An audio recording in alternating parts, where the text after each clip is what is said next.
Em Toma lá da cá, o riso nunca é gratuito, ainda que muitas vezes se apresente disfarçado de escândalo, gritaria e exagero, e ao observar a série com atenção renovada, especialmente a partir do prisma Álvaro é um show, torna-se impossível ignorar como a personagem funciona menos como um elemento isolado de comicidade e mais como uma engrenagem essencial para a leitura social que a obra propõe. Pois Álvaro não é apenas alguém que fala alto, se mete na vida alheia ou cria confusão onde poderia haver silêncio, ela é a materialização do excesso como linguagem. E esse excesso não surge do nada, mas de uma necessidade constante de reafirmação, de sobrevivência simbólica dentro de um espaço onde todos disputam atenção, recursos e reconhecimento. E logo nas primeiras interações da personagem percebe-se que sua presença altera a temperatura emocional das cenas, como se o ambiente fosse incapaz de permanecer neutro diante dela. E isso é um mérito tanto da construção do texto quanto da interpretação,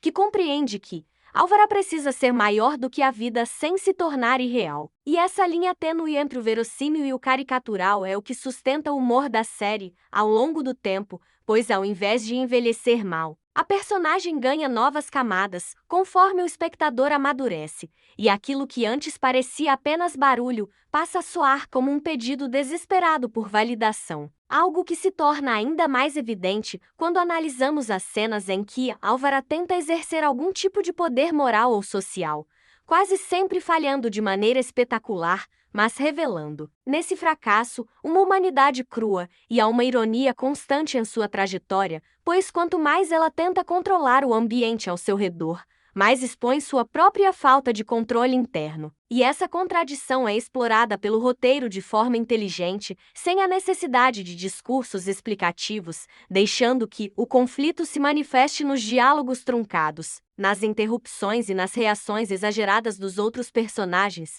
E ao observar essas cenas, é impossível não traçar paralelos com situações do cotidiano em que pessoas usam o humor, a agressividade ou a invasão de espaço como mecanismos de defesa, algo que já presenciei inúmeras vezes em ambientes de trabalho e convivência coletiva, onde o indivíduo mais barulhento raramente é o mais confiante, mas sim o mais inseguro, e Álvaro encarna exatamente essa lógica, transformando insegurança em espetáculo. E é por isso que sua presença incomoda tanto os demais moradores do condomínio, pois ela força todos a lidarem com suas próprias hipocrisias. E quando alguém tenta se colocar como superior ou moralmente íntegro, basta uma observação atravessada de Álvaro para desmontar essa fachada, criando um tipo de humor que nasce do constrangimento, e não apenas da piada direta, e esse desconforto é um dos pilares de Toma lá da cá, pois a série nunca pretende oferecer personagens exemplares,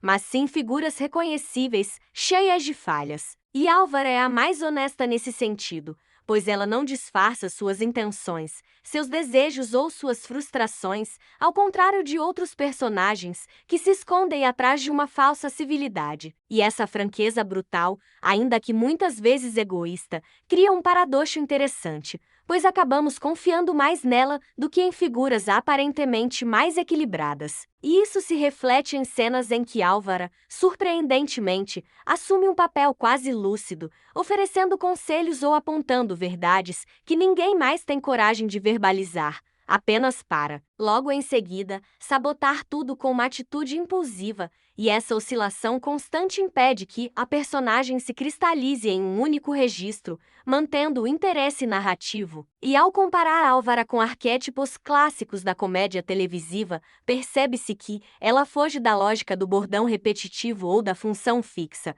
pois sua identidade está justamente na instabilidade, na capacidade de se adaptar ao conflito do momento, ainda que de maneira desastrosa, e isso exige um timing preciso, pois o humor depende tanto do que é dito quanto do momento em que é dito. E nesse aspecto, a série demonstra grande domínio do ritmo, permitindo que as cenas respirem o suficiente para que o exagero não se torne cansativo, e ao revisitar certos episódios, Chama a atenção como pequenas pausas, olhares e silêncios ao redor de Álvara são tão importantes quanto suas falas, pois é nesses momentos que o espectador percebe o impacto real de sua presença sobre os outros, e essa consciência espacial e emocional é algo que nem todas as sitcoms conseguem alcançar, e talvez por isso Toma lá da cá mantenha relevância mesmo anos após sua exibição original, pois suas situações, embora exageradas, continuam ecoando dinâmicas sociais reconhecíveis, e Álvara funciona como um espelho distorcido,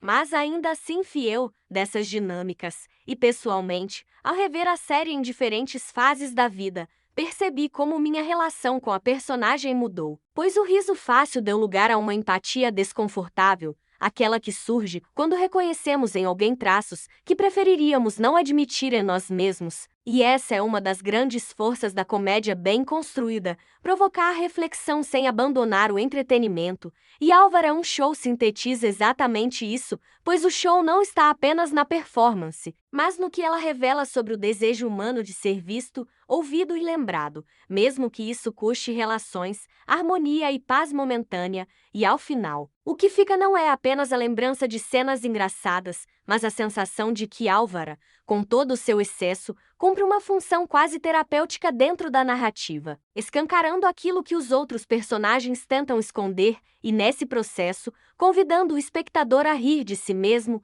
ainda que com um leve incômodo. E talvez seja exatamente esse incômodo que transforme a personagem em algo memorável, pois enquanto muitas figuras cômicas se esgotam na superfície, Álvaro permanece pulsando, viva, contraditória e inevitável, um verdadeiro show não apenas de humor, mas de observação humana.